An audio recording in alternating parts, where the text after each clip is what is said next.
Do you think you know the real Isaan? Look beneath the concrete roads of modern convenience to find a culture the state tried to erase. We are unearthing the raw Thai tribal DNA hidden in weaving patterns and ancient dialects. Is your identity truly yours, or is it a ghost of the past? And by the end of this video, you may see the Isaan region of Thailand in a completely different way. Right then, settle in. I will try not to sound too miserable. It is 2026. I am sitting in Nakhon Ratchasima, Korat to its friends, watching a brand new high-speed train zip past a row of half-finished condominiums. Cranes on the skyline, 7-Eleven on every corner.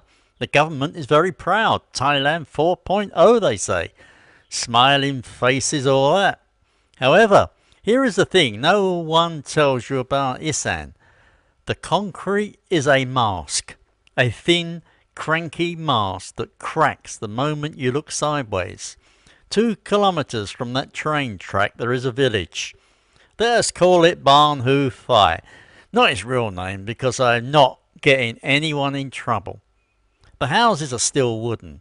The grandmothers still sit on the floor weaving. Besides, when the new family moves in, the entire village breathes differently. Not because they are nosy, although they are, but because the barn structure is still the real government here. You see, the state-sanctioned Thai identity, the one with the flag and the national anthem played badly over school speakers. It tells you everyone is the same.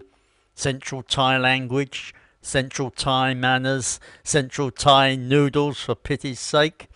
Nevertheless, the Thai tribes, who have lived on this dusty plateau since before Siam was even a tidy idea, they never got the memo. Here is a question for you. Keep it in your pocket.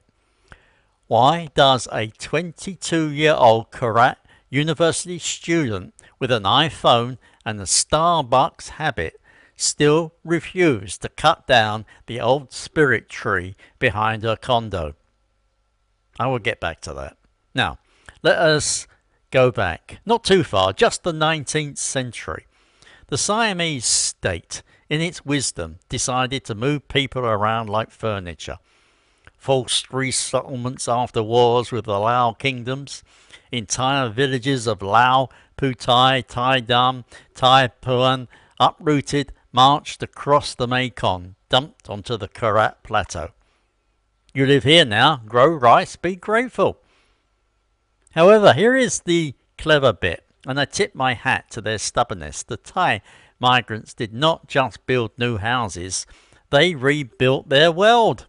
They carried their ancestors in the knots of their cloth, the shape of their rooftops, the way they spat on the ground before mentioning a bad spirit.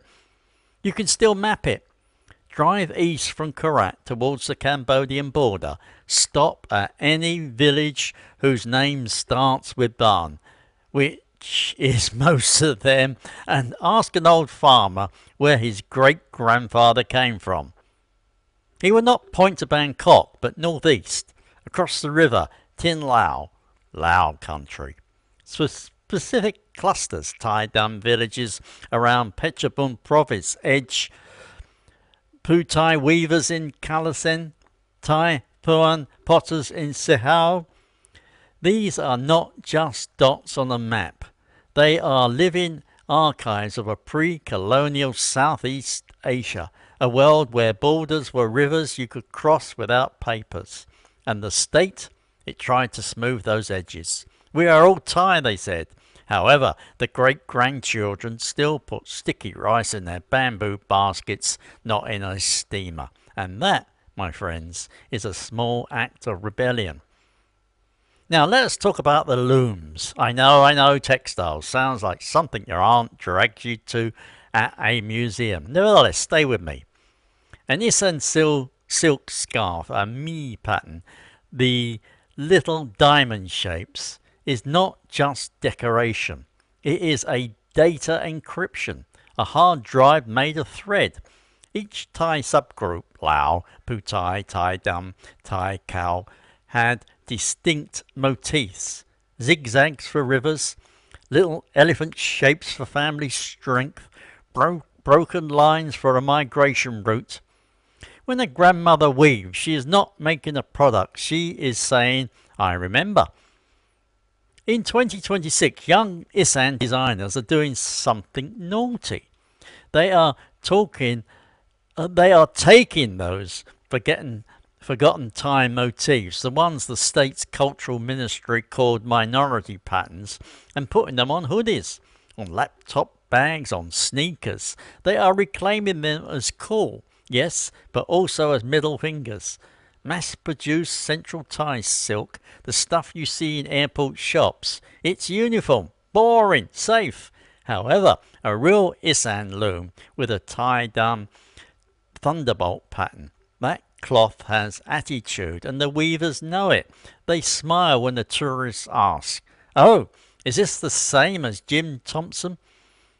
They do not answer. They just turn the shuttle. Because the act of weaving in Thai culture has always been political. Women were not just homemakers, they were memory keepers. The men may have carried swords, but the women carried the lineage. Right there is the warp and the wealth. Now, language. This is where it gets properly grumpy. Central Thai has a beautiful, polite grammar. Cow means rice, he or they, depending on your tone. Lovely, very refined. However, in Isaan, we do not speak Central Thai. We speak Thai dialects dressed up in school uniforms. The old Lao Phutai substrain is still bubbling underneath like a stubborn lava lamp. Listen to a farmer in Buriram. He will not say, "Bye nai, where are you going?" like a Bangkokerian. He will say, "Thai Thai." Or, if he's really old, "Ho Thai Thai." Ho, a Tai Dam word for friend, or you, if that is not even in the official dictionary. These are not mistakes. They are linguistic fossils, stubs of grammar that predates the modern border by centuries. Now, here is a hilarious part. Starting around the 2020s, the so-called Isaan Renaissance, young people on TikTok started reviving these old words, purposely, using them as a secret code. Grandma's slang, they called it. A digital wall against cultural erasure. Imagine a 19-year-old in a crop top filming herself saying, "King Cow Leo Bo, have you eaten rice yet?" Yet using the old Thai polite particle bo instead of the Central Thai Rayang. Then she smirks at the camera. She knows exactly what she is doing. The state's education ministry once punished kids for speaking Thai dialects. Now those same dialects are trending. Besides, you cannot arrest a hashtag. Do you remember that question from earlier? The university student and the spirit tree. Well, here is the answer. She will not cut it down because her grandmother, who has been dead for 10 years, appears in her dreams when she even thinks about touching the roots. That is not superstition. That is Thai animism, the belief that land and blood are the same thing. The soil is not dirt, it is ancestor flesh. This is the part where Bangkok intellectuals have never understood. You can pave Isaan with 6-lane highways. You can put up a central plaza with a sushi train. However, every year during the Boom Bang Phi Rocket Festival, those same urban professionals drive their shiny pickups back to the village. They put on an old shirts, they dance in the red dust, and they ask the sky spirits for rain. One of my neighbours, a young engineer who works on that very high-speed rail project, built a spirit house last month. Not a little decorative birdhouse, a proper Thai-style wooden shrine. He put it right next to his air fryer on the porch. Incense sticks smoking beside frozen French fries. That is not irony, that is survival. The Thai DNA does not care about modern convenience. It is in the dust. Besides, dust, you will notice, is very hard to pave over completely. It just settles on top. So let me leave you with this. The next time you're in Isaan, maybe waiting for that fancy train or stuck behind a sugar truck, look past the neon signs. Look at the way a group of people will suddenly stop what they are doing to listen to an old woman tell a story. Look at how the village still breathes as one unit, even with satellite dishes on every roof. The state tried to erase the Thai tribes. It failed. Not with weapons, not with protests, but with sticky rice, with looms, with a grumpy refusal to forget. On top of that, here is a humorous twist for your trouble. The other day, I saw a young monk, smart, university educated, blessing a brand new Toyota. He chanted in Pali, fine.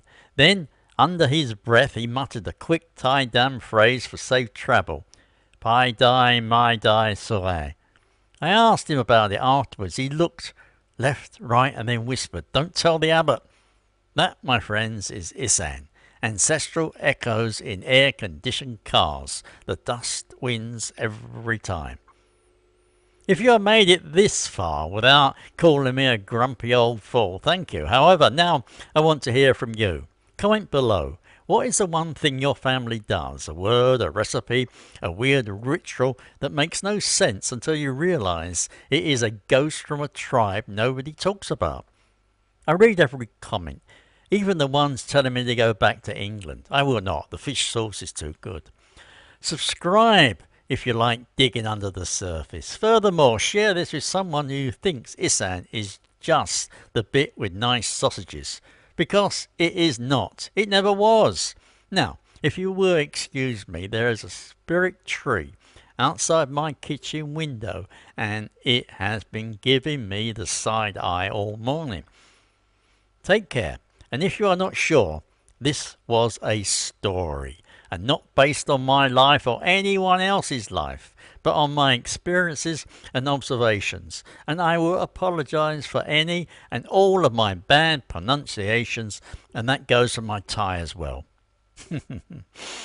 Until next time, keep looking beneath the concrete and mind those spirit trees. They can be slightly judgmental. Bye-bye.